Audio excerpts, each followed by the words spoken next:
राजकीय वर्तुळातली महत्त्वाची बातमी। भास्कर जाधव यांचा विधानसभेमध्ये गंभीर आरोप। अध्यक्षांच्या कर्मचाऱ्यांच्या ऑफिसात सत्ताधारी आमदार गेले आणि लक्षवेधी लावण्यासाठी किती पैसे पाहिजेत असं सत्ताधारी आमदारांनी विचारलंय। भास्कर जाधव यांनी सत्ताधारी आमदारांवर हे गंभीर आरोप केलेले आहेत। काल अध्यक्षांच्या एका कर्मचाऱ्याच्या ऑफिसमध्ये सत्ताधारी पक्षाचे लोक गेले आणि सत्ताधारी पक्षाच्या आमदारांनी विचारलं तिथल्या अधिकाऱ्यांना की लक्षवेधी लावण्याकरता तुम्हाला किती पैसे पाहिजेत ते सांगा आणि माझी लक्षवेधी लावा। हे आज सभागृहामध्ये घडलंय अध्यक्ष महोदय, या विधान भवनात घडलंय।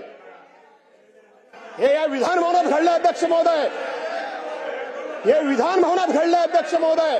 मी या ठिकाणी तुम्हाला वर्तमानपत्राचं नावानिशी लिहिणाऱ्या लेखकाविषयी या ठिकाणी संपूर्णपणे द्यायला तयार आहे।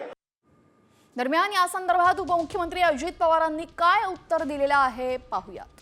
सन्माननीय भास्करराव जाधव साहेबांना सगळं बोलण्याचा अधिकार आहे, परंतु उपमुख्यमंत्री बोलतायत जनतेने एवढ्या प्रचंड संख्येने आपल्या सगळ्यांना निवडून दिलंय आणि ह्या सभागृहामध्ये आपण अध्यक्ष असताना अशा पद्धतीनं हे जे काही बोलणं हे कितपत रेकॉर्ड योग्य आहे?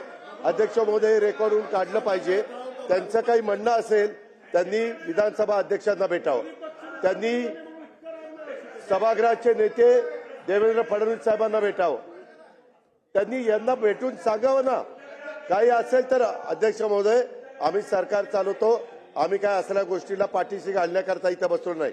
लोकांनी पण त्याच्याकरता आम्हाला निवडून दिलेलं नाही, परंतु आम्ही सभागृहात असताना हे जे काही त्यांनी सांगितलेलं आहे हे अशा पद्धतीने जर बोलायला लागले आणि त्याच्यामध्ये तथ्य आहे का नाही, त्याची चौकशी केली का नाही, त्याचे पुरावे आहे का नाही, जर कोणी दोषी असेल तर त्याला तिथल्या तिथं आपण काढून टाकू कामावर, त्याच्यावर ऍक्शन घेऊ, FIR दाखल करू।